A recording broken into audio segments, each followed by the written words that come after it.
রুমার গল্পের আসরে তোমাকে জানাই আবারও স্বাগত। আজ যে ছোট গল্পটি পাঠ করছি তার নাম কিন্নর দল। লিখেছেন বিভূতিভূষণ বন্দ্যোপাধ্যায়। পাড়াটায় ৬-৭ ঘর ব্রাহ্মণের বাস মোটে। সকলের অবস্থাই খারাপ। পরস্পরকে ঠকিয়ে পরস্পরের কাছে ধারধর করে এরা দিন গুজরান করে। অবশ্যই কেউ কাউকে খুব ঠকাতে পারে না, কারণ সবাই বেশ হুঁশিয়ার। গরিব বলেই এরা বেশি কুচুটে ও হিংসুক। কেউ কারো ভালো দেখতে পারে না বা কেউ কাউকে বিশ্বাসও করে না। পূর্বেই বলেছি সকলের অবস্থা খারাপ এবং খানিকটা তার দরুন খানিকটা অন্য কারণে সকলের চেহারাও খারাপ। কিশোরী মেয়েদেরও তেমন লালিত্য নেই মুখে। ছোট ছোট ছেলেরা এমন অপরিষ্কার অপরিচ্ছন্ন থাকে এবং এমন পাকা পাকা কথা বলে যে তাদের শিশু বা বালক বলে মনে হয় না। কাব্যে বা উপন্যাসে যে শৈশবকালের কতই প্রশস্তিপাঠ করা হয়, মনে হয় সেসব এদের জন্যে নয়। এরা মাতৃগর্ভ থেকে ভূমিষ্ঠ হয়ে একেবারেই প্রবীণত্বে পা দিয়েছে। পাড়ায় এক ঘর গৃহস্থ আছে, তারা এখানে থাকে না। তাদের কোঠা বাড়িটা চাবি দেয়া পড়ে আছে আজ 10-12 বছর। এদের মস্ত বড় সংসার ছিল। এখন প্রায় সবাই মরে হেজে গিয়ে প্রায় 5টি প্রাণীতে দাঁড়িয়েছে। বাড়ির বড় ছেলে পশ্চিমে চাকুরি করে, মেজ ছেলে কলেজে পড়ে কলকাতায়। ছোট ছেলেটি জন্মাবধি কালা ও বোবা, পিসিমার কাছ থেকে মুখ বধির বিদ্যালয়ে পড়ে। বড় ছেলে বিবাহ করেনি, যদিও তার বয়স 30-32 হয়েছে। সে নাকি বিবাহের বিরোধী। শোনা যাচ্ছে যে এমনিভাবেই দিন কাটাবে। পাড়ার মধ্যে এরাই শিক্ষিত ও সচ্ছল অবস্থার মানুষ। সেজন্য এদের কেউ ভালো চোখে দেখে না। মনে মনে সকলেই এদের হিংসে করে এবং বড় ছেলে যে বিয়ে করবে না বলেছে সে সংবাদে পাড়ার সবাই পরম সন্তুষ্ট। যখন সবাই ছোট ও গরিব, তখন এক ঘর লোক কেন এতবার বাড়বে? বড় ছেলে বিয়ে করলেই ছেলে মেয়ে হয়ে জাজ্জল্যমান সংসার হবে 2 দিন পরে, সে কেউ সহ্য করতে পারবে না।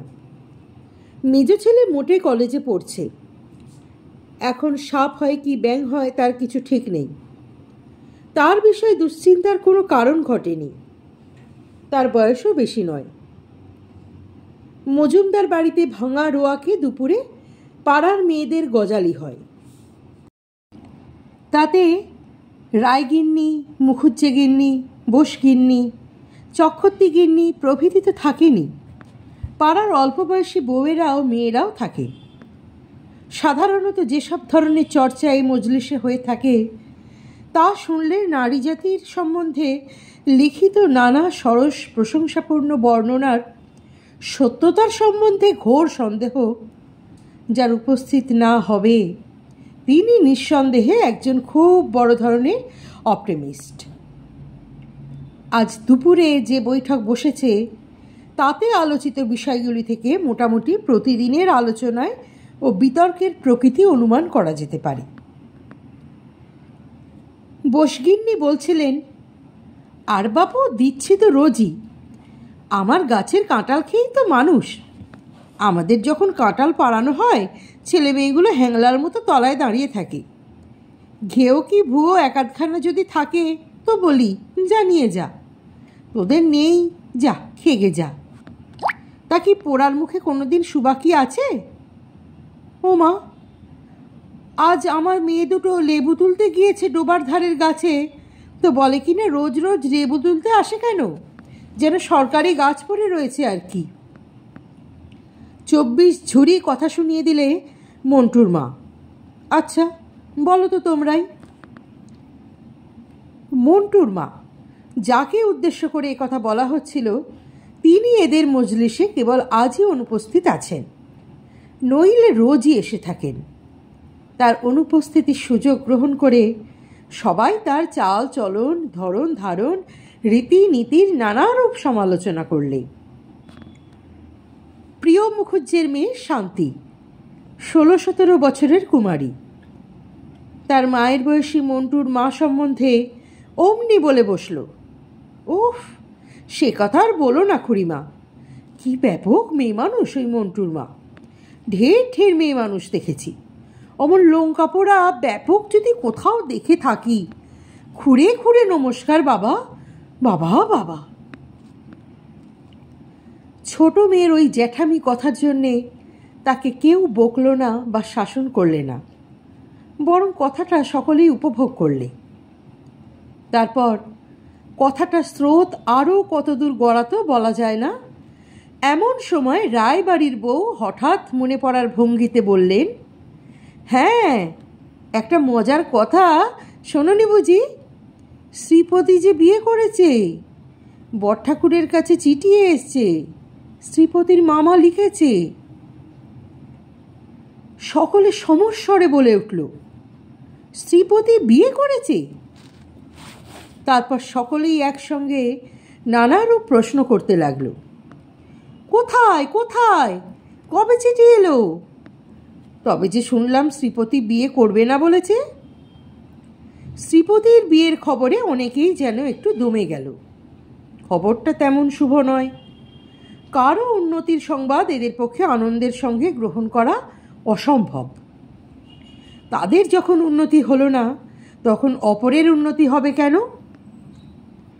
কিন্তু এরপরেই যখন রায়বউ মুখ টিপে হেসে আস্তে আস্তে বললেন, বেটি নাকি বামুনের মেয়ে নয়, তখন সকলে খাড়া হয়ে শটান উঠে বসল। তাদের মনমরা ভাবটা এক মুহূর্তে গেল কেটে। একটা বেশ সরস ও মুখরোচক পরনিন্দা ও ঘোঁটের আভাস এরা পেলে তখন রায়বউয়ের চাপা ঠোঁটের হাসি থেকে। শান্তি উৎসুক চোখে চেয়ে হাসি মুখে বললে, ভেতরে তাহলে অনেকখানি কথা আছে। বসগিন্নি বললেন, তাই বলো, নইলে এমনি কথা কিছু নয়, শ্রীপতি বিয়ে করলে এ কি কখনো হয়? তা কি জাত মেয়েটা, হিঁদু তো? অর্থাৎ তাহলে রগরটা আরো জমে। রায়বউ বললেন, হিঁদুই, মেয়েটা বদ্যির বামুন। এদেশে বৈদ্যকে বলে থাকে বদ্যির বামুন। এ অঞ্চলের ত্রিসীমানায় বৈদ্যের বাস না থাকায় বৈদ্য জাতির সমাজতত্ত্ব সম্বন্ধে এদের ধারণা অত্যন্ত অস্পষ্ট। কারো বিশ্বাস ব্রাহ্মণের পরই বৈদ্যের সামাজিক স্থান, তারা এক প্রকারের নিম্নবর্ণের ব্রাহ্মণ, তার চেয়ে নিচু নয়। আবার কারো বিশ্বাস তাদের স্থান সমাজের নিম্নতর ধাপের দিকে। শান্তি বললে, তা বউয়ের বয়স কত? ও, তা অনেক, শুনেছি 24-25। সকলে সমস্বরে আবার একটা বিস্ময়ের রোল তুললে। 24-25 বছর পর্যন্ত মেয়ে আইবুড়ো থাকে ঘরে?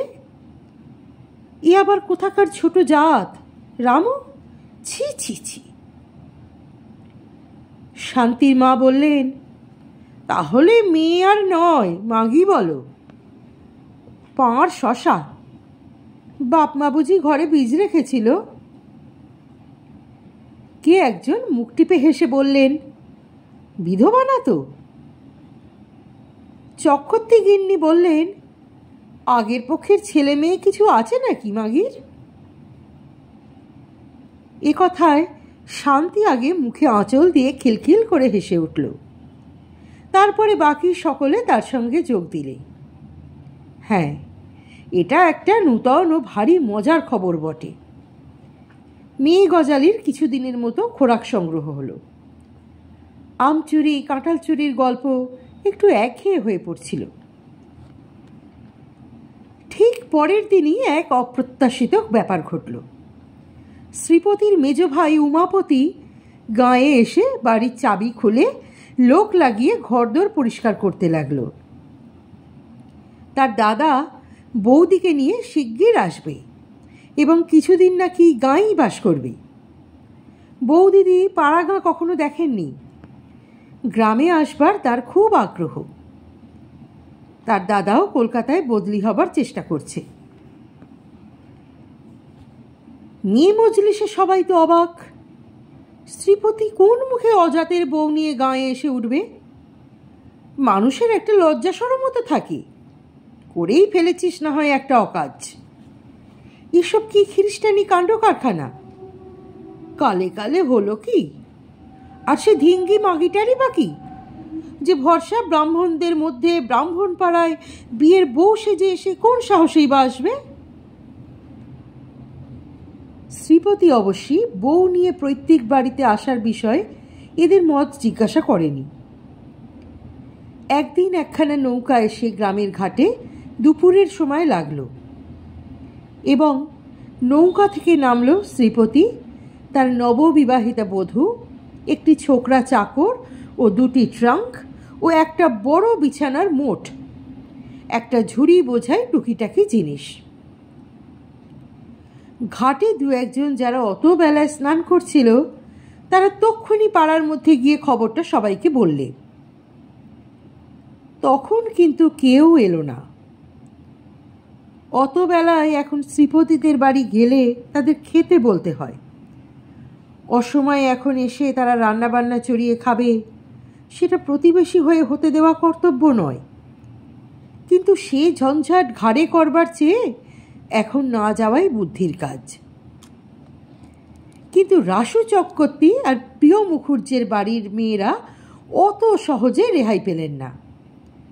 শ্রীপতি নিজে গিয়ে একেবারে অন্তঃপুরের মধ্যে ঢুকে বললেন, ও পিসিমা, ও বৌদিদি, আপনারা আপনাদের বউকে হাত ধরে ঘরে না তুললে কি আর তুলবে?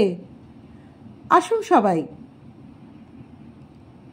বাধ্য হয়ে কাছাকাছি দু তিনটি বাড়ির মেয়েরা শাঁখ হাতে, জলের ঘটি হাতে নতুন বউকে ঘরে তুলতে এলেন, খানিকটা চক্ষু লজ্জায়, খানিকটা কৌতূহলে।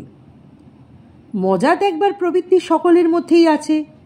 ছোট বড় ছেলেমেয়েরাও এলো অনেকে। শান্তি এলো, কমলা এলো, সরলা এলো। শ্রীপতিদের বাড়ির উঠানে লিচুতলায় একটা মেয়ে দাঁড়িয়ে রয়েছে। দূর থেকে মেয়েটির ধপধপে ফর্সা গায়ের রং ও পরনের দামি সিল্কের শাড়ি দেখে সকলে অবাক হয়ে গেল।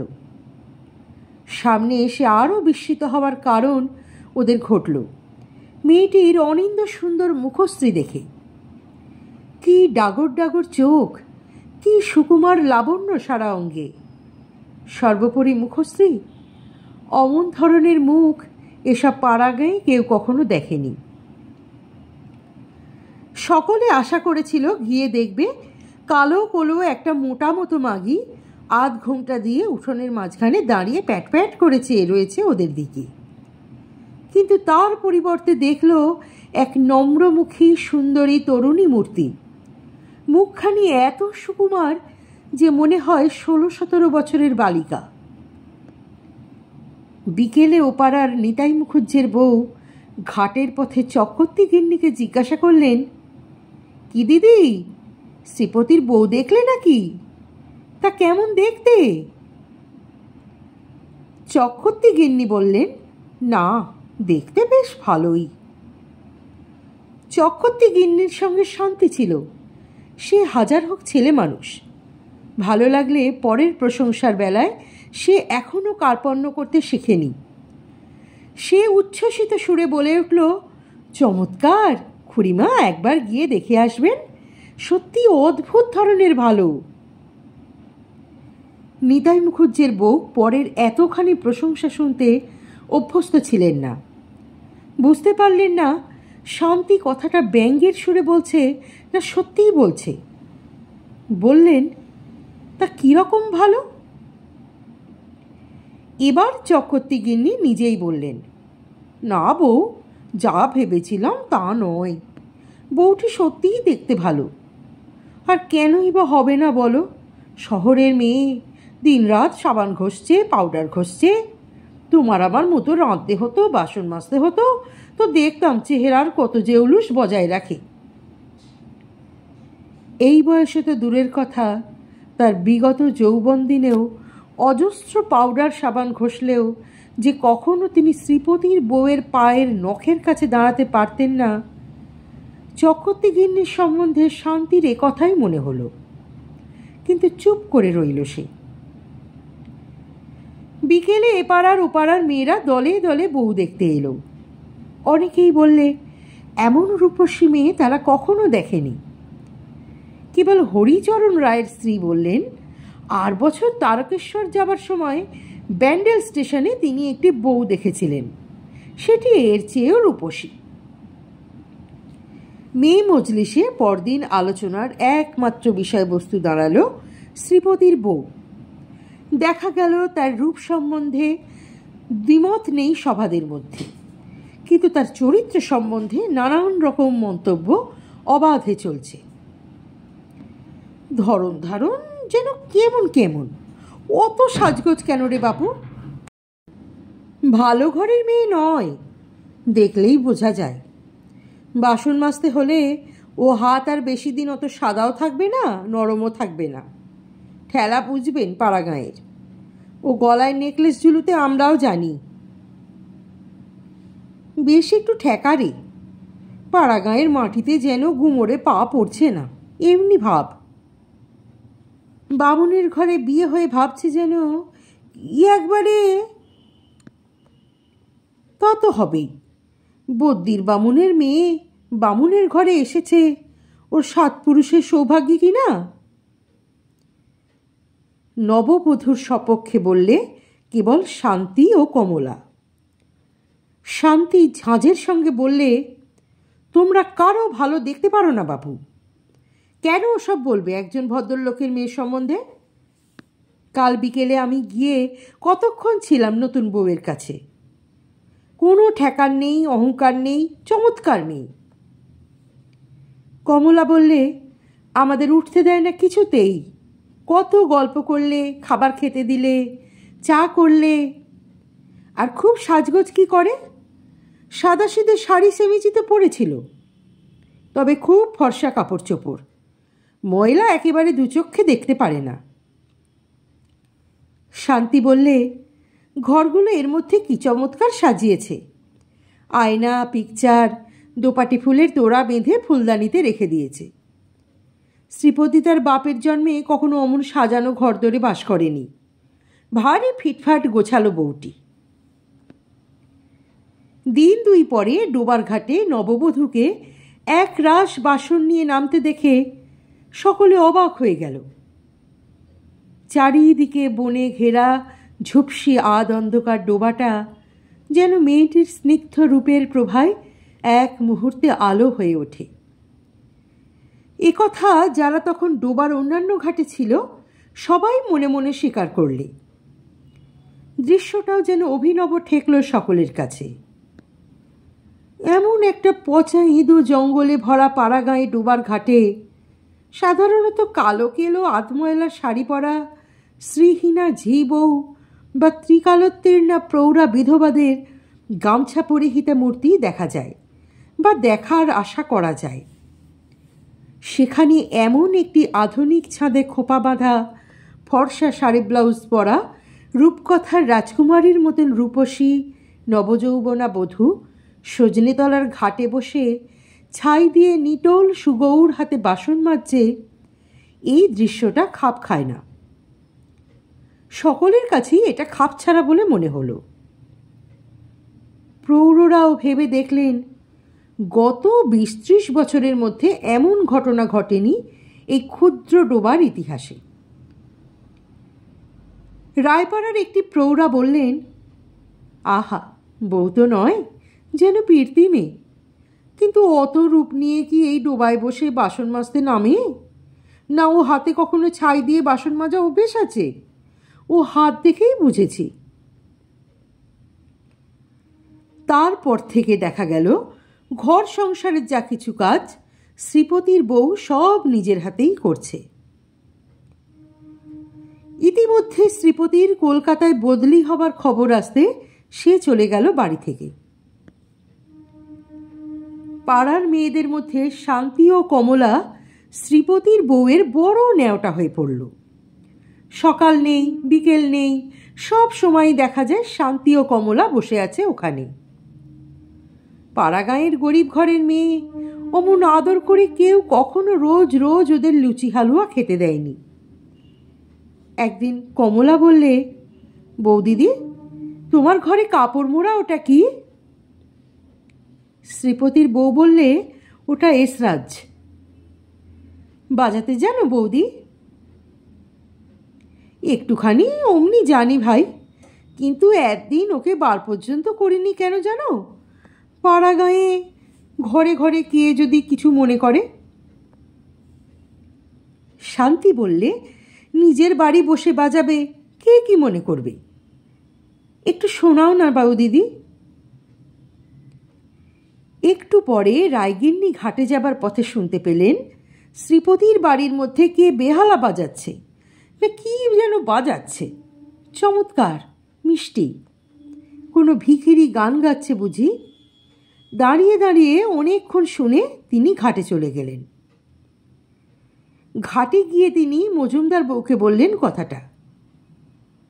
ওই শ্রীপতির বাড়ি কে যেন বৈষ্ণব এসে বেহালা বাজাচ্ছে, শুনে এলাম। কি চমৎকার বাজাচ্ছে দিদি, দুদণ্ড দাঁড়িয়ে শুনতে ইচ্ছে করে। দুপুরে মেয়ে মজলিসে শান্তির মা বললেন, শ্রীপতির বউ চমৎকার বাজাতে পারে। ইসরাজ না কি বলে, একরকম বেহালার মতো। শান্তিদের ওবেলা শুনিয়েছিল। রায়বউ বললেন, ও তাই ওবেলা নাইতে যাবার সময় শুনলাম বটে, সে যে ভারী চমৎকার বাজনা গো। আমি বলি, বুঝি কোনো ফকির বৈষ্ণব ভিক্ষে করতে এসে বাজাচ্ছে। এমন সময় শান্তি আসতেই তার মা বললেন, ওই তো, জিজ্ঞেস করো না শান্তিকে। শান্তি বলে, উফ, সে আর তোমায় কি বলবো খুড়িমা, বৌদিদি যা বাজালে অমন কখনো শুনিনি। শুনবে তোমরা? তাহলে এখন বলি বাজাতে? বললেই বাজাবে। শান্তি শ্রীপতিদের বাড়ি চলে যাবার অল্প পরেই শোনা গেল শ্রীপতির বউয়ের এসরাজ বাজনা। অনেকক্ষণ কারোর মুখে কোনো কথা রইল না। চক্রবর্তী গিন্নি বললেন, আহা, বড় চমৎকার বাজায় তো। সকলেই স্বীকার করলে শ্রীপতির বউকে আগে যা ভাবা গিয়েছিল সেরকম নয় মেয়েটি। এসরাজ বাজনার মধ্যে দিয়ে পাড়ার সকলের সঙ্গে শ্রীপতির বউয়ের সহজভাবে আলাপ পরিচয় জমে উঠল। দুপুরে সন্ধ্যায় প্রায় সবাই যায় শ্রীপতিদের বাড়ি বাজনা শুনতে। তারপর একদিন গান শুনল সবাই। একদিন পূর্ণিমার রাত্রে জ্যোৎস্না ভরা ভিতর বাড়ির রোয়াকে বসে বউ এসরাজ বাজাচ্ছিল। পাড়ার সব মেয়েই এসে জুটেছে। শ্রীপতি বাড়ি নেই। কমলা বললে, আজ বৌদি একটা গান গাইতে হবে। তুমি গাইতে জানো? শোনাও আজকে। বউটি হেসে বললে, কে বলেছে ঠাকুরজি যে আমি গান গাইতে জানি? না, ওসব রাখো, গাও একটা। সকলেই অনুরোধ করলে। বললে, গাও বৌমা, এ পাড়ায় মানুষ নেই, আস্তে আস্তে গাও, কেউ শুনবে না। শ্রীপতির বউ একখানা মীরার ভজন গাইলে। গায়িকার চোখে মুখে কি ভক্তিপূর্ণ তন্ময়তার শোভা ফুটে উঠল গানখানা গাইতে গাইতে। শান্তি একটা গন্ধরাজার টগরের মালা গেঁথে এনেছিল বৌদিকে পরাবে বলে। গান গাইবার সময় সে আবার সেটা বউয়ের গলায় আলগোছে পরিয়ে দিলে। সেই জ্যোৎস্নায় সাদা সুগন্ধি ফুলের মালা গলায় রূপসী বউয়ের মুখে ভজন শুনতে শুনতে মন্টুর মার মনে হলো, এই মেয়েটি সেই মীরাবাই, অনেক কাল পরে পৃথিবীতে আবার নেমে এসেছে, আবার সবাইকে ভক্তির গান গাইয়ে শোনাচ্ছে। মন্টুর মা একটু একটু বাইরের খবর রাখতেন। যাত্রায় একবার মীরাবাই পালা দেখেছিলেন তার বাপের বাড়ির দেশে। তারপর আর একখানে হিন্দি গান গাইলে বউ, এরা অবশ্যই কিছু বুঝলেন না, তবে তন্ময় হয়ে শুনলেন বটে। তারপর একখানা বেহাগ বাংলা গান। এবার সকলে শুয়ে পড়ল। শান্তির চোখ দিয়ে জল পড়তে লাগলো। অনেকে দেখলে বউয়ের চোখ দিয়ে জল পড়ছে গান গাইতে গান গাইতে। রূপসী গায়িকা একেবারে যেন বাহ্যজ্ঞান ভুলে গিয়েছে গানে তন্ময় হয়ে। সেদিন থেকেই সকলে শ্রীপতির বউকে অন্য চোখে দেখতে লাগলো। ওর সম্বন্ধে ক্রমে উচ্চ ধারণা করতে সকলে বাধ্য হলো আরও নানা ঘটনায়। পাড়া গিয়ে সকলেই বেশ হুঁশিয়ার, এ কথা আগেই বলেছি। ধার দিয়ে সে যদি এক খুচি চাল কি দুপালা তেলও হয়, তার জন্যে 10 বার তাগাদা করতে এদের বাঁধে না। কিন্তু দেখা গেল শ্রীপতির বউ সম্পূর্ণ দিলদরিয়া মেজাজের মেয়ে। দেবার বেলায় সে কখনো না বলে কাউকে ফেরায়নি, যদি জিনিসটা তার কাছে থাকে। একেবারে সে মুক্তহস্ত সে বিষয়। কিন্তু আদায় করতে সে জানে না, তাগাদা করতে জানে না। মুখে তার রাগ নেই, হাসি মুখ ছাড়া কেউ কখনো দেখেনি। শ্রীপতির বউয়ের আপন পর জ্ঞান নেই, এটাও সবাই দেখলে। পাশের বাড়িতে চক্রবর্তী গিন্নি বিধবা। একাদশীর দিন দুপুরে তিনি নিজের ঘরে মাদুর পেতে শুয়ে আছেন। শ্রীপতির বউ এক বাটি তেল নিয়ে এসে তার পায়ে মালিশ করতে বসে গেল, যেন তার নিজের ছেলের বউ। চক্রবর্তী গিন্নি একটু অবাক হলেন প্রথমটা। পাড়া গাঁয়ে কেরকম কেউ করে না, নিজের ছেলে বউই করে না, এ তো অপরের বউ। এসো এসো মা আমার, এসো। থাক, তেল মালিশ আবার কেন মা, তোমায় ওসব করতে হবে না, পাগলি মেয়ে একটা। কিন্তু এই পাগলি মেয়েটি কিছু শুনলে না। সে জোর করেই বসে গেল তেল মালিশ করতে। মাথার চুল এসে অগোছালোভাবে উড়ে পড়ছে মুখে। অতিরিক্ত গরমে ও শ্রমে কিছু কিছু ঘাম দেখা দিচ্ছে। চক্রবর্তী গিন্নি এই সুন্দর মেয়েটির মুখ থেকে চোখ যেন অন্যদিকে সরাতে পারলেন না। বড় স্নেহ হলো এই আপন পর জ্ঞানহারা মেয়েটার ওপর। ইতিমধ্যে কমলার বিয়ে হয়ে গেল। শ্বশুরবাড়ি যাবার সময় সে শ্রীপতির বউয়ের গলা জড়িয়ে কেঁদে বললে, বৌদিদি, তোমায় কি করে ছেড়ে থাকবো ভাই? মাকে ছেড়ে যেতে যত না কষ্ট হচ্ছে, তত হচ্ছে তোমাকে ছেড়ে যেতে। এই একটি ব্যাপারেই বোঝা যাবে শ্রীপতির বউ এই অল্প কয়েক মাসের মধ্যে গ্রামের তরুণ মনের ওপর কীরকম প্রভাব বিস্তার করেছিল। পুজোর সময় এসে পড়েছে। আশ্বিনের প্রথম শরতের নীল আকাশে অনেক দিন পরে সোনালি রোদের মেলা। বন শিমের ফুল ফুটেছে ঝোপে ঝোপে, নদীর চরে কাশফুলের শোভা। পাশের গ্রাম সত্রাজিৎপুরে বাঁড়ুজ্যে বাড়ি পুজো হয় প্রতি বছর। এবারেও শোনা যাচ্ছে মহানবমীর দিন তাদের বাড়ি 8 বছরের মতোই হবে কাঁচরাপালার যাত্রা দলের। শ্রীপতির বউ গান পাগলা মেয়ে। এ কথাটা এতদিনে এ গাঁয়ের সবাই জেনেছে। তার দিন নেই রাত নেই, গান লেগে আছে। দুপুরে রাত্রে রোজ এসরাজ বাজায়। গান সম্বন্ধে কথা সর্বদা তার মুখে। শান্তির এখনো বিয়ে হয়নি, যদিও সে কমলার বয়সী। শ্রীপতির বউয়ের কাছে আজকাল দিনরাত লেগে থাকে গান শিখবার জন্যে। একদিন শ্রীপতির বউ তাকে বললে, ভাই শান্তি, এক কাজ করবি, সত্রাজিৎপুরে তো যাত্রা হবে, বলে সবাই নেচেছে, আমাদের পাড়ার মেয়েরা তো আর দেখতে পাবে না, তারা কি আর অপর গায়ে যাবে যাত্রা শুনতে? অথচ এরা কখনো কিছু শোনে না। আহারে, এদের জন্যেই যদি আমরা আমাদের পাড়াতে থিয়েটার করি। শান্তি অবাক। থিয়েটার তাদের এই গাঁয়ে? থিয়েটার জিনিসটার নাম শুনেছে বটে সে, কিন্তু কখনো দেখেনি। বললে, কি করে করবে বৌদি? কি যে তুমি বলো, তুমি একটা পাগল। শ্রীপতির বউ হেসে বললে, সেসব বন্দোবস্ত আমি করব। তোকে ভেবে মরতে হবে না, দেখ না কি করি। সপ্তাহখানেক পরে শ্রীপতি যেমন শনিবারের দিন বাড়ি আসে তেমনি এলো। সঙ্গে 3টি বড় মেয়ে ও 2টি ছোট মেয়ে ও 5টি ছোট ছোট ছেলে। বড় মেয়ে 3টির বয়স 16-17 এমনি, সকলেই ভারী সুন্দরী।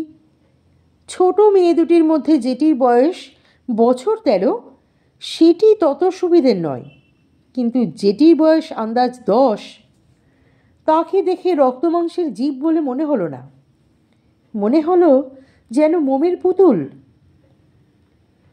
ছেলেদের বয়স 15-র বেশি নয় কারো, সকলেই সুবেশ, পরিষ্কার পরিচ্ছন্ন। শান্তির মা এবং চক্রবর্তী গিন্নি তখন সেইখানেই উপস্থিত ছিলেন। শ্রীপতির বউ ওদের দেখে ছুটে গেল রোয়াক থেকে নেমে উঠোনে।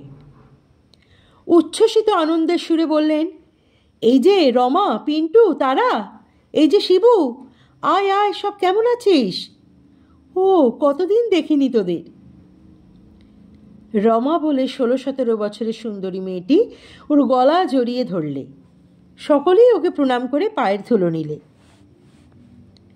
দিদি, কেমন আছিস ভাই? একটু রোগা হয়ে গেছিস দিদি। উফ, কতদিন যে তোকে দেখিনি। দাদাবাবু যখন বললেন তোর এখানে আসতে হবে, আমরা তো আহিরিটোলাতে মিউজিক কম্পিটিশন ছিল, নাম দিয়েছিলাম, ছেড়ে চলে এলাম। মেয়েগুলির মুখের রং ও গড়ন শ্রীপতির বউয়ের মতো। রমা তো একেবারে হুবহু ওর মতন দেখতে, কেবল যা কিছু বয়সের তফাৎ।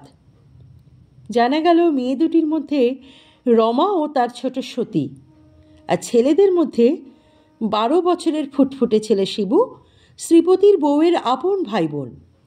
বাকি সবাই কেউ খুড়তুতো, কেউ জ্যাঠতুতো ভাই বোন। ক্রমে আরও জানা গেল শ্রীপতির বউ এদের চিঠি লিখিয়ে আনিয়েছে থিয়েটার করানোর জন্যে। পাড়ার সবাই রূপ দেখে অবাক। এমন পাড়াগাঁয়ে অমন চেহারার ছেলে মেয়ে কেউ কল্পনাই করতে পারে না। 10 বছরের সেই ছেলেটির নাম পিন্টু, সে শান্তির ন্যাওটা হয়ে গেল। সে আবার সাঁতার দেবার নীল রঙের পোশাক এনেছে।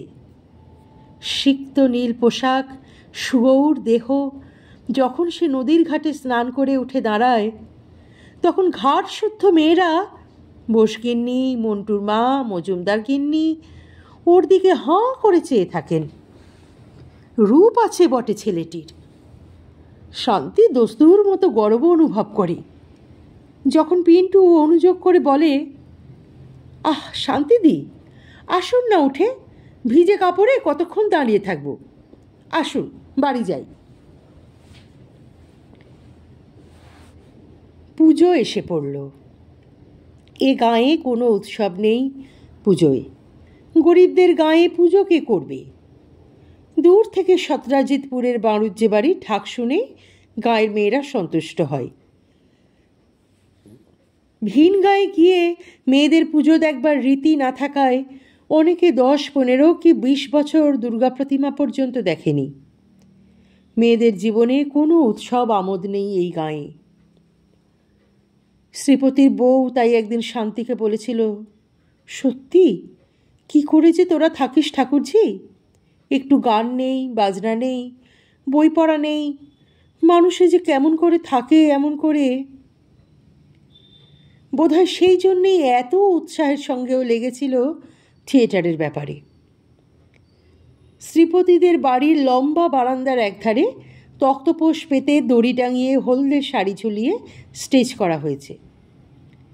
শ্রীপতির বউ ভাই বোনদের নিয়ে সকাল থেকে খাটছে। শান্তি বললে, তুমি এত জানলে কি করে বৌদি? রমা বললে, তুমি জানো না দিদিকে শান্তিদি, দিদি অল বেঙ্গল মিউজিক কম্পিটিশনে। শ্রীপতির বউ ধমক দিয়ে বোনকে থামিয়ে দিয়ে বললে, নে নে যা, অনেক কাজ বাকি, এখন তোর অত বক্তৃতা করতে হবে না দাঁড়িয়ে। রমা না থেমে বললে, আর খুব ভালো পার্ট করার জন্যে ও সোনার মেডেল পেয়েছে। যতবার পয়লা বৈশাখের দিন আমাদের বাড়িতে থিয়েটার হয় দিদি তো তার পাণ্ডা। জানো আমাদের কি নাম দিয়েছেন জ্যাঠামশাই? শ্রীপতির বউ বললে, আবার? রমা হেসে থেমে গেল। মহাষ্টমীর দিন আজ। শুধু মেয়েদের আর ছোট ছোট ছেলেদের দিয়ে থিয়েটার। দেখবে শুধু মেয়েরাই। সমস্ত পাড়া কুড়িয়ে সব মেয়ে এসে জুটেছে থিয়েটার দেখতে। ছোট্ট নাটকটি শ্রীপতির বউয়ের জ্যাঠামশাইয়ের নাকি লেখা। রাজকুমারকে ভালোবেসেছিল তারই প্রাসাদের একজন পরিচারিকার মেয়ে। ছেলেবেলায় দুজনে খেলা করেছে। বড় হয়ে দিগ্বিজয় বেরুলেন রাজপুত্র। অন্য দেশের রাজকুমারী ভদ্রাকে বিবাহ করে ফিরলেন। পরিচারিকার মেয়ে অনুরাধা তখন নবযৌবনা কিশোরী, বিকশিত মল্লিকা পুষ্পের মতন শুভ্র পবিত্র। খুব ভালো নাচতে গাইতে শিখেছিল সে ইতিমধ্যে। রাজধানীর সবাই তাকে চেনে জানে, নৃত্যের অমন রূপ দিতে কেউ পারে না। এদিকে ভদ্রাকে রাজ্যে এনে রাজকুমার এক উৎসব করলেন। সেই সভায় অনুরাধাকে নাচতে হলো, গাইতে হলো রাজপুত্রের সামনে, ভাড়া করা নর্তকী হিসাবে। তার বুক ফেটে যাচ্ছে, অথচ সে একটা কথাও বললে না। নৃত্যের মধ্যে দিয়ে, সঙ্গীতের মধ্যে দিয়ে জীবনের ব্যর্থ প্রেমের বেদনা সে নিবেদন করল প্রিয়র উদ্দেশ্যে। তারপর কাউকে কিছু না বলে দেশ ছেড়ে পরদিন একা কোথায় নিরুদ্দেশ হয়ে গেল। শ্রীপতির বউ অনুরাধা, রমা, ভদ্রা, ওর অন্য সব ভাই বোনেরাও অভিনয় করলে। শ্রীপতির বউ বেশভূষায়, রূপে, গলে দোদুল্যমান জুঁই ফুলের মালায় যেন প্রাচীন যুগের রূপকথার রাজকুমারী। রমাও তাই। গানে গানে অনুরাধা তো স্টেজ ভরিয়ে দিলে। আর কি অপূর্ব নৃত্যভঙ্গি! সতী, রমা, পিন্টুও কি চমৎকার অভিনয় করলে, আর কি চমৎকার মানিয়েছে ওদের। তারপর বহুকাল পরে পথের ধারে মুমূর্ষু অনুরাধার সঙ্গে রাজপুত্রের দেখা। সে বড় মর্মস্পর্শী করুণ দৃশ্য। অনুরাধার গানের করুণ সুরপুঞ্জে ঘরের বাতাস ভরে গেল। চারদিকে শুধু শোনা যাচ্ছিল কান্নার শব্দ। শান্তি তো ফুলে ফুলে কেঁদে সারা। অভিনয় শেষ হলো তখন রাত প্রায় 11টা। গ্রামের মেয়েরা, বউরা কেউ বাড়ি চলে গেল না। তারা শ্রীপতির বউকে ও রমাকে অভিনয়ের পর আবার দেখতে চায়। শ্রীপতির বউ ও তার ভাই বোনদের রান্নাঘরে নিয়ে গিয়ে চক্রবর্তী গিন্নি ও শান্তির মা ও মন্টুর মা খেতে বসিয়ে দিলেন, আর ওদের চারিধার দিয়ে পাড়ার যত মেয়ে। ও পাড়ার রাম গাঙ্গুলির বউ বললেন, বৌমা যে আমাদের এমন তা তো জানি নে। ও মা, এমন জীবনে তো কখনো দেখিনি। মন্টুর মা বললেন, আর ভাই বোনগুলিও কি যেন হীরের টুকরো, যেমন সব চেহারা তেমনি গান। শান্তি তো তার বৌদিদির পিছু পিছু ঘুরছে। তার চোখ থেকে অভিনয়ের ঘোর এখনো কাটেনি। সেই জুঁই ফুলের মালাটি বৌদিদির গলা থেকে সে এখনো খুলতে দেয়নি। ওর দিক থেকে অন্যদিকে সে চোখ ফেরাতে পারছে না যেন। চক্রবর্তী গিন্নি বললেন, আর কি গলা আমাদের বৌমার আর রমার। পিন্টু অতটুকু ছেলে কি চমৎকার করলে। শান্তির মা বললেন, পিন্টু খাচ্ছে না, দেখো সেজে বউ। আর একটু দুধ দিই, ভাত কটা মেখে নাও বাবা, চেঁচিয়ে তো খিদে পেয়ে গিয়েছে।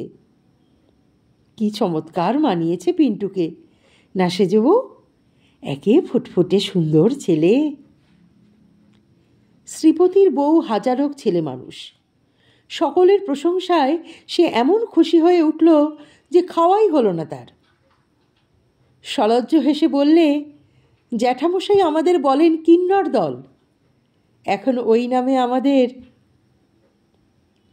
রমা হেসে ঘাড় দুলিয়ে বললে, নিজে যে বললে দিদি, আমি বলতে যাচ্ছিলুম, আমায় তবে ধমক দিয়ে দিলে কেন তখন? তারা বললে, নামটি বেশ, কিন্নর দল না? আমাদের শ্যামবাজারের পাড়ায় কিন্নর দল বলতে সবাই চেনে। রমা বললে কৃত্রিম গর্বের সঙ্গে, প্রায় এক ডাকে চেনে। তারপরে রূপবান বালক বালিকার দল সকলে একযোগে হঠাৎ খিলখিল করে মিষ্টি হাসি হেসে উঠল। সতী হাসতে হাসতে বললে, বেশ নামটি, কিন্নর দল না? এমন একদল সুশ্রী চেহারা ছেলে মেয়ে, তার উপর তাদের এমন অভিনয় করার ক্ষমতা, এমন গানের গলা, এমন হাসি খুশি মিষ্টি স্বভাব সকলেরই মনোহরণ করবে, তার আর আশ্চর্য কি? মন্টুর মা ভাবলেন, কিন্নর দলই বটে। ওদের খেতে খেতে হাসি গল্প করতে মহাষ্টমীর নিশি প্রায় ভোর হয়ে এলো। শ্রীপতির বউ বললে, আসুন, বাকি রাতটুকু আর সব বাড়ি যাবেন কেন, গল্প করেই কাটানো যাক। শ্রীপতি বাড়ি নেই, সত্রাজিৎপুরের বাণুজ্য বাড়ির নিমন্ত্রণে গিয়েছে। আজ রাত্রে যাত্রা দেখে সকালে ফিরবে। সেই জন্যে সকলে বললে, তা ভালো, কিন্তু বৌমা, তোমাকে গান গাইতে হবে। শান্তি বললে, বৌদি, অনুরাধার সেই গানটা গাও আর একবার। আহা, চোখে জল রাখা যায় না শুনলে। শ্রীপতির বউ গাইলে, রমা এসরাজ বাজালে, তারপর রমা ও তারা একসঙ্গে গাইলে। একটি মাত্র তেরো পাখি বাঁশগাছের মগডালে কোথায় ডাকতে আরম্ভ করেছে। রাত ফর্সা হলো। সে মহাষ্টমীর রাত্রি থেকে গ্রামের সবাই জানলে শ্রীপতির বউ কী ধরনের মেয়ে। কেবল তারা জানলে না যে শ্রীপতির বউ প্রতিভাশালিনী গায়িকা, সত্যিকারের আর্টিস্ট। সে ভালোবেসে শ্রীপতিকে বিয়ে করে এই পাড়া গাঁয়ের বনবাস মাথায় করে নিয়ে নিজের উচ্চাকাঙ্ক্ষা ছেড়েছে। যশের আশা, অর্থের আশা, আর্টের চর্চা পর্যন্ত ত্যাগ করেছে। তবু গানের ঝোঁক ওকে ছাড়ে না, ভূতে পাওয়ার মতো পেয়ে বসে। দিন রাত তাই ওর মুখে গান লেগেই আছে। তাই আজ মহাষ্টমীর দিন এই নেশার টানেই এই অভিনয়ের আয়োজন করেছে। শান্তি কিছুতেই ছাড়তে চায় না ওকে। বলে, তুমি কোথাও যেও না বৌদিদি, আমি মরে যাব, এখানে তিষ্ঠতে পারবো না। শান্তি আজকাল শ্রীপতির বউয়ের কাছেই গান শেখে। গলা মন্দ নয়, এবং এদিকে খানিকটা গুণ থাকায় সে এরই মধ্যে বেশ শিখে ফেলেছে। কিছু কিছু বাজাতেও শিখেছে। গান বাজনায় তার ভারী উৎসাহ। শ্রীপতির বউ তো গান বাজনা যদি পেয়েছে, আর বড় একটা কিছু চায় না। শান্তির সঙ্গীত শিক্ষা নিয়েই সে সবসময় মহাব্যস্ত। অগ্রহায়ণ মাসের দিকে বউয়ের বাড়ি থেকে চিঠি এলো, রমা কি হয়ে হঠাৎ মারা গিয়েছে। শ্রীপতি কলকাতা থেকে সংবাদটা নিয়ে এলো। শ্রীপতির বউ খুব কান্নাকাটি করলে। পাড়া শুদ্ধ সবাই চোখের জল ফেললে ওকে সান্ত্বনা দিতে এসে। শান্তি সব সময় বৌদিদির কাছে থাকে আজকাল। তাকে একদিন শ্রীপতির বউ বললে, জানিস শান্তি, আমাদের কিন্নরের দল ভাঙতে শুরু করেছে। রমাকে দিয়ে আরম্ভ হয়েছে। আমার মন যেন বলছে। শান্তির বুকের ভিতরটা ছ্যাঁত করে উঠল। ধমক দিয়ে বললে, থাক ওসব, কি যে বলো বৌদি। কিন্তু শ্রীপতির বউয়ের কথাই খাটল। সে ঠিকই বলেছিল, শান্তি ঠাকুরজি, কিন্নরের দলে ভাঙন ধরেছে। রমার পরে ফাল্গুন মাসের দিকে গেল পিন্টু বসন্ত রোগে। তার আগেই শ্রীপতির বউ মাঘ মাসে বাপের বাড়ি গিয়েছিল। শ্রাবণ মাসের প্রথমে প্রসব করতে গিয়ে সেও গেল। এই সংবাদ গ্রামে যখন এলো, শান্তি তখন সেখানে ছিল না। সেই বৈশাখ মাসে তার বিবাহ হওয়াতে সে তখন ছিল মেটেরি বার্নপুর। ওর শ্বশুর বাড়িতে। গ্রামের অন্য অন্য সবাই শুনলে অনাত্মীয়ের মৃত্যুতে খাঁটি অকৃত্রিম শোক এরকম এর আগে কখনো এ গাঁয়ে করতে দেখা যায়নি। রায়গিন্নি, চক্রবর্তী গিন্নি, শান্তির মা, মন্টুর মা কেঁদে ভাসিয়ে দিলেন। মেয়েটি কোথা থেকে দুদিনের জন্য এসে তার গানের সুরের প্রভাবে সকলের অকরুণ কুটিল মনোভাবে পরিবর্তন এনে দিয়েছিল। সেই পরিবর্তন যে কতখানি এই সময় গাঁয়ের মেয়েদের দেখলে বোঝা যেত। ওদের চক্রবর্তী বাড়ির দুপুরবেলার আড্ডায় স্নানের ঘাটে শ্রীপতির বউয়ের কথা ছাড়া অন্য কথা ছিল না। চক্রবর্তী গিন্নি শোক পেয়েছিলেন সকলের চেয়ে বেশি। শ্রীপতির বউয়ের কথা উঠলেই তিনি চোখের জল সামলাতে পারতেন না। বলতেন, দুদিনের জন্য এসে মা আমার কি মায়াই দেখিয়ে গেল। আমার পেটের মেয়ে অমন কখনো করেনি। আহা, আমার পোড়া কপাল, সে কখনো এ কপালে টেকে? মন্টুর মা বলতেন, সে কি আর মানুষ?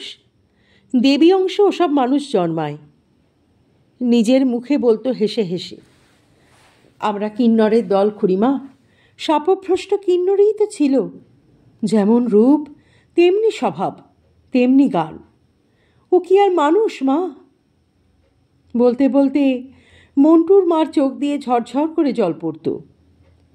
এইসবের মধ্যে কেবল কথা বলতো না শান্তি। তার বিবাহিত জীবন খুব সুখের হয়নি। ভেবেছিল বাপের বাড়ি এসে বৌদিদির সঙ্গে অনেকখানি জ্বালা জুড়বে। পুজোর পরে কার্তিক মাসের প্রথমে বাপের বাড়ি এলে সে সব শুনেছিল। বৌদিদি যে তার জীবন থেকে কতখানি হরণ করে নিয়ে গেছে তা এরা কেউ জানে না। মুখে সেসব পাঁচজনের সামনে ভ্যাজ ভ্যাজ করে বলে লাভ কি? কি বুঝবে লোকে? বছর দুই পরে একদিনের কথা। গায়ের মধ্যে শ্রীপতির বউয়ের কথা অনেকখানি চাপা পড়ে গিয়েছে। শ্রীপতিও অনেক দিন পরে আবার গাঁয়ের বাড়িতে যাওয়া আসা শুরু করেছে, শনিবারে কিংবা ছুটি কাটাতে। শ্রীপতিদের বাড়ি থেকে শান্তিদের বাড়ি বেশি দূরে নয়, দুখানা বাড়ির পরেই। শান্তি তখন এখানেই ছিল। অনেক রাত্রে সে শুনলে শ্রীপতি দাদাদের বাড়িতে কে যেন গান গাইছে। ঘুমের মধ্যে গানের সুর কানে যেতেই সে ধর্মর করে বিছানায় উঠে বসল। এ কার গলা? ওর গা শিউরে উঠল। ঘুমের ঘোর এক মুহূর্তে ছুটে গেল। কখনো সে ভুলবে না জীবনে এই গান, এই গলা। সেই প্রথম পরিচয়ের দিনে ওদের রোয়াকে জ্যোৎস্না রাত্রে বসে এই গান গাখানাই বৌদিদি প্রথম গেয়েছিল। সেই অপূর্ব করুণ সুর, গানের সুরের প্রতি মোচরে যেন একটি বিষণ্ণ আকাঙ্ক্ষার প্রাণ ঢালা আত্মনিবেদন। এ কি আর কারো গলার? ওর কুমারী জীবনের প্রাণ ভরা আনন্দ দিনগুলির কত অবসর প্রহর যে কণ্ঠের সুরে মধুময়। ও পাগলের মতন ছুটে ঘরের বাইরে এসে দাঁড়ালো। রাত অনেক। কৃষ্ণা তৃতীয়ার চাঁদ মাথার উপর পৌঁছেছে। ফুটফুটে শরতের জ্যোৎস্নায় বাঁশবনের তলা পর্যন্ত আলো হয়ে আছে, ঠিক যেন 3 বছর আগেকার সেই মহাষ্টমীর রাত্রির মতো। শান্তির মা ইতিমধ্যে জেগে উঠে বললেন, ও কে গান করছে রে শান্তি? তারপর তিনিও তাড়াতাড়ি বাইরে এলেন। শ্রীপতিদের বাড়ি তো কেউ থাকে না, গান গাইবে কে? ওদিকে মন্টুর মা, মণি, বাদল সবাই জেগেছে দেখা গেল। প্রথমটায় এরা সবাই ভয়ে বিস্ময়ে কাঠ হয়ে গিয়েছিল। পরে ব্যাপারটা বোঝা গেল। শ্রীপতি কখন রাতের ট্রেনে বাড়ি এসেছিল কেউ লক্ষ্য করেনি। সে কলের গান বাজাচ্ছে। ওদের সাড়া পেয়ে সে বাইরে এসে বললে, আমার এক বন্ধুর কাছ থেকে আর চেয়ে আনলুম ওর গানখানা। মরবার কমাস আগে রেকর্ডে গিয়েছিল। সবাই খানিকক্ষণ চুপ করে দাঁড়িয়ে রইল। শান্তি প্রথমে সে নীরবতা ভঙ্গ করে আস্তে আস্তে বললে, ছেরুদা, রেকর্ডখানা আর একবার দেবে? পরক্ষণেই একটি অতি সুপরিচিত পরম প্রিয় সুললিত কণ্ঠের দরদ ভরা সুরপুঞ্জে পাড়ার আকাশ বাতাস স্তব্ধ জ্যোৎস্না রাত্রিটা ছেয়ে গেল। মানুষের মনের ভুলে কি ভুল হয়? অল্পক্ষণের জন্য শান্তির মনে হলো তার কুমারী জীবনের সুখের দিনগুলি আবার ফিরে এসেছে। যেন বৌদিদি মরেনি, কিন্নরের দল ভেঙে যায়নি, সব বজায় আছে।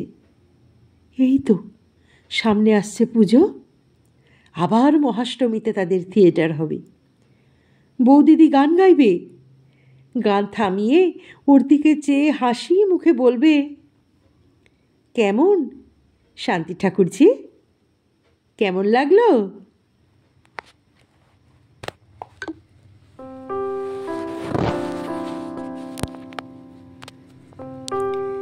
আজকের গল্পটি কেমন লাগলো তোমার মূল্যবান মতামত অবশ্যই কমেন্ট বক্সে লিখে জানিও।